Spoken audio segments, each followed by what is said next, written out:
सेवा कुंज मनोहर निधि बन।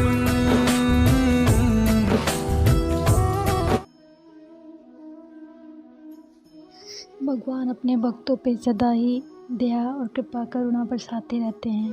भगवान श्री कृष्ण के प्रेम भक्ति की कथा सुनाते हैं। श्री कृष्ण के एक बहुत बड़े भक्त हुए, जो कि उनकी कथा इस प्रकार है। उनका नाम श्री गदाधर दास जी था। वो श्याम सुंदर के प्रेम में ऐसे डूबे कि उनका घर, धन और परिवार सब कुछ छूट गया था। परम विरक्त हो गए थे। कुछ दिन इधर उधर घूम फिर कर वो महाराष्ट्र के तप्ती नदी के तट पर बुरहानापुर के आए और उसी के निकट एक बाग में अपना आसन लगाकर बैठ गए थे। वहीं पे वो भगवान श्री कृष्ण का ध्यान और पूजा पाठ किया करते थे। लोगों ने उनसे बहुत अनुनय विनय करके कहा कि प्रभु गांव में चलकर किसी मंदिर में रहिए, परंतु उनके कहने से वो संत वहाँ से नहीं गए, गांव में नहीं गए। उसका कारण ये कि उनको एकांत में ही सुख था। भगवत जन को छोड़कर दूसरी किसी कामना से उनका कोई प्रयोजन न था। एक बार कई दिनों तक लगातार वर्षा होती रही, उससे उनका शरीर और वस्त्र भीग गए थे।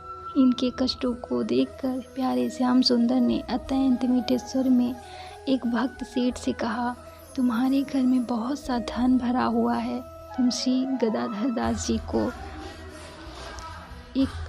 के लिए और उनके ठाकुर जी के लिए एक सुंदर मंदिर बनवाओ और उन्हें लाकर उस मंदिर में रखो। भगवान की आज्ञा पाकर उस सेठ भक्त ने सुंदर विशाल मंदिर बनवाया और भगवान की आज्ञा को सुनाकर संत सेवार्थ बहुत आग्रह किया।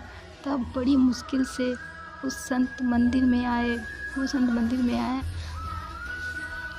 मंदिर में भगवान के श्री विग्रह की स्थापना की और उनका नाम श्री लाल बिहारी जी रखा।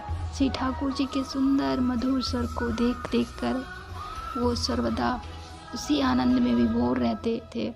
बड़े प्रेम के साथ वो संतों की सेवा करते थे। इनकी सेवा से संतजन बहुत प्रसन्न होते और संतों को सुखी देखकर वो बहुत ही प्रसन्न होते थे।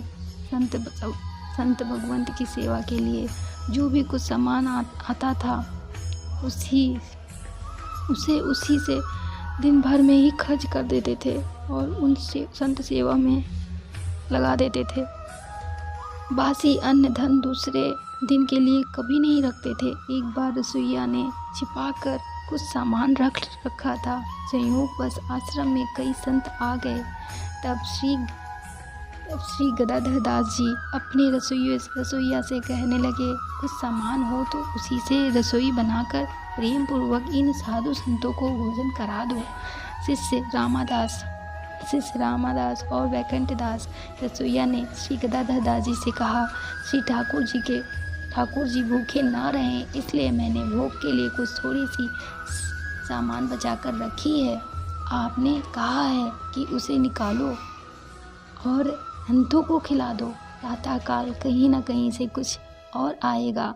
रसोइया ने उनकी बात को मानकर रसोई बनाकर संतों को प्रसाद पवाया। श्री गदाधर दास जी ने भी संतों का प्रसाद लिया और बहुत बड़े सुख का अनुभव किया। संत सेवा में इनके प्रेम को देखकर उन संतों ने प्रसन्न होकर कहा कि आपके पवित्र सुयश को सारा संसार गाएगा। सवेरा हुआ पर कहीं से कुछ भोग के लिए सामान नहीं आया। 3 पहर बीत गए, श्री ठाकुर जी भूखे ही रहे, उन्हें भोग नहीं लगा। इससे रसोइया को क्रोध हुआ। वह कहने लगा, ना जाने कब परमात्मा हमको ऐसे गुरु से और ऐसे दुख से छुड़ाएगा। उसी समय किसी भक्त सेवक ने आकर 200 रुपये श्री गदाधर दास जी को भेंट दिए। तब श्री गदाधर दास जी बोले, इन रुपयों को इसके माथे पर पटक दो, देखें ये कितना खाता है।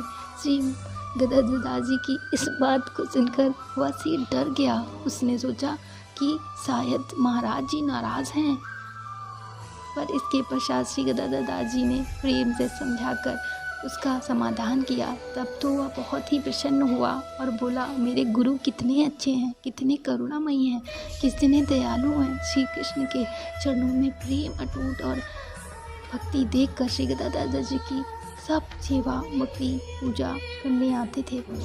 भक्त भगवंत के भोग में जितना सामान लगता नित्य उसे देता। वह इसी प्रकार वह सेवा करके सुख प्राप्त करने लगा। साधु सेवा में उनकी श्रद्धा और भक्ति ऐसी बढ़ गई कि कुछ दिन वहाँ रहने के बाद आयु को थोड़ी जानकर श्री गदाधर दास जी वहाँ से चलकर मथुरा जी आ गए और वहीं रहकर परमानंद दायिनी और ब्रजलीलाओं के मधुर रस का आस्वादन करने लगे। इस प्रकार उन्होंने श्री बिहारिणी और बिहारी जी की तथा साधुओं की प्रेम से सेवा की।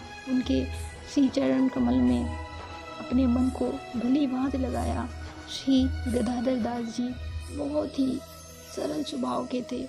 उन्हें दया भाव करुणा ऐसा देखकर लोग उनके पास शिक्षा दीक्षा लेने आया करते थे। श्री गदाधर दास जी श्री श्याम सुंदर के रूप के वर्णन करते रहते थे, उन्हें प्रेम से ध्याते रहते थे। श्री राधा कृष्ण वल्लभ ऐसे ही बोलते रहते थे। उनके प्रेम में इतनी दया थी, इतनी प्रेम दया थी कि सारे भक्त उन्हें बहुत प्रेम से ध्याते थे और उनके पास आते थे।